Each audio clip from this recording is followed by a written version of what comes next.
Hello, welcome. Taxonomy Online Mathematics. We are still on the application of differentiation, episode number 3. We have to find the maximum value of the curve y equals to x cubed minus 3x squared. Remember our tutorial, if you're asked to find the maximum point, you first need to differentiate the equation of the curve, then find the values of the independent variable when the dy dx is set as 0.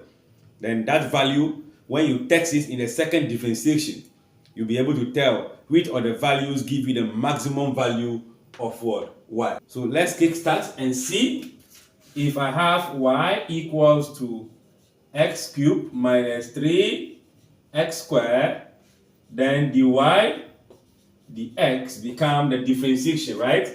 We are bringing the power 3 forward, multiplying x to the power 3, then minus 1 from the exponent. That gives you 2. Minus 2 come forward, 2, 3, 6. X squared minus 1, that's power of 1. So this is the value of the dy dx for this. The equation of the gradient is this. So we can say that at the turning point, which is the maximum, whether it is the maximum or the minimum, at the turning point, the dy dx will be 0. So that simply means that our 3x squared minus of 6x is the same as what? 0. So that we can find the value of the independent variable. Here we can see, we can factorize 3 and x out. So I can have 3x factorized. When divided by this, will give us, when dividing this, will give us only x minus this divided by 3x will give you only 2 equals what? 0. So at this moment, we have two numbers multiplied, as in 3x and the bracket, giving us 0. Meaning that 3x is equal to 0 or x minus 2 is equal to 0.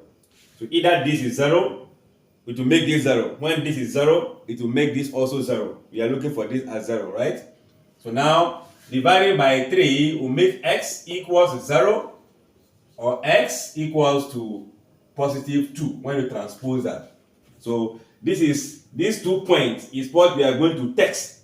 These are the turning points. So at the turning point, we are having x equals to 0 and x equals to what? 2. We want to see which one gives us the maximum value. If you like, we can substitute directly into this and text the one that gives a maximum value.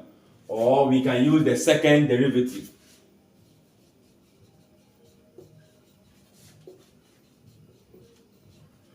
So second derivative simply means that we have d2y over dx squared.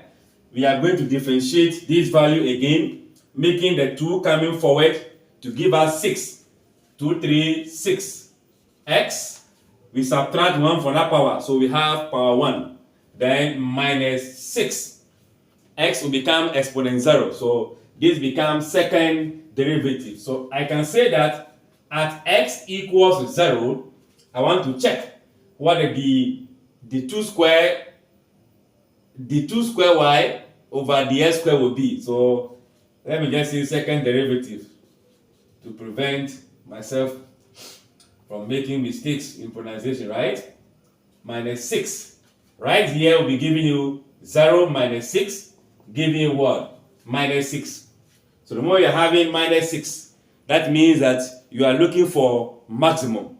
So I can say this is less than 0. That gives us the maximum.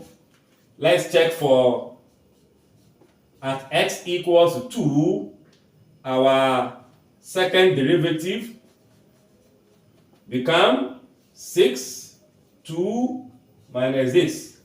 I believe it will be 12. 12 minus this will give us what? 6, which is more than 0, and that is the minimum. Alright, so if that is the minimum, what do? We are looking for maximum. So the maximum is at x equals 0. The maximum value of this curve is at where x equals what? 0. So what should I do? I'm going to say that y equals to here. This is at the maximum. That's x equals 0. So I'll be having 0 to the power 3 minus 3, 0 square, still give us what? 0. So we can conclude and say the maximum value of y is what? 0. So I said earlier on that we can also ignore the second derivative and substitute 0 and 2 into the y equation. When you substitute, you will get two values. One will be bigger, one will be smaller. So the bigger one is the maximum. Or we use the second derivative to arrive at that conclusion also. Again, this is clear.